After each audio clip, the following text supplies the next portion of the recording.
আসসালামু আলাইকুম। কেমন আছেন আপনারা সবাই? আশা করি আল্লাহর অশেষ রহমতে সবাই ভালো আছেন, সুস্থ আছেন। আলহামদুলিল্লাহ, আমরাও মোটামুটি সবাই ভালো আছি, সুস্থ আছি। বর্তমানে বাংলাদেশে ডেঙ্গু, ম্যালেরিয়া, চিকুনগুনিয়া, টাইফয়েড এই সংক্রান্ত রোগগুলো হচ্ছে। তো প্রতিটা ঘরে ঘরেই শোনা যাচ্ছে সবাই ভালো নেই, সুস্থ নেই। আল্লাহ যেন সবাইকে সুস্থতা দান করেন।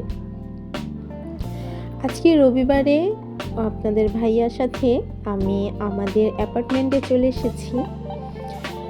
যখন এটার ২-৩ তালা মনে হয় ছাদ হয়েছিল তখন আমি এসেছিলাম, এরপরে আর আসিনি। আর এখন পুরো ১০ তালা ছাদ হয়ে গেছে, পানির ট্যাঙ্ক হয়ে গেছে, আর ছাদে রেলিং করা হয়ে গেছে। প্রতিটা ফ্ল্যাটের দেয়ালও টানা হচ্ছে। তো আজকে অনেক দিন পর উনি বলল যে চলো একটু বাসাটা দেখে আসি, অ্যাপার্টমেন্টটা কীরকম হলো, তুমি তো আর দেখোনি। আমরা যখন গিয়েছিলাম তখন আসরের নামাজের পরে, মাগরিবের একটু আগে গিয়েছিলাম, তখন আবহাওয়াটাও খুব সুন্দর ছিল। মাশাআল্লাহ, আমার স্বপ্নের ফ্ল্যাটটি তৈরি হয়ে যাচ্ছে।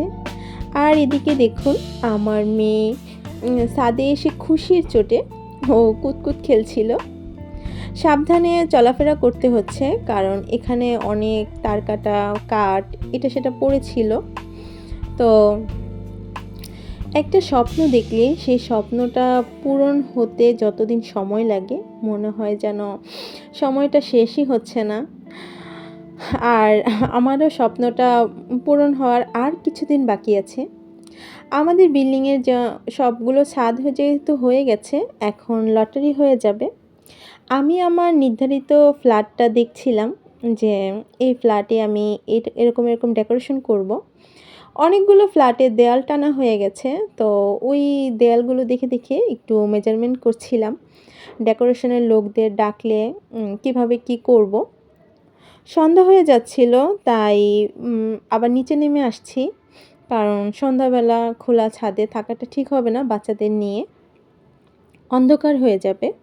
আল্লাহ তাআলা সব কিছু ঠিক রাখলে, আল্লাহ আমাদের সুস্থ রাখলে ইনশাল্লাহ এই ফ্ল্যাটে কিভাবে ডেকোরেশন করছি, কিভাবে কি করছি, সামর্থ্য অনুযায়ী যাই করছি আপনাদের সাথে শেয়ার করার চেষ্টা করব।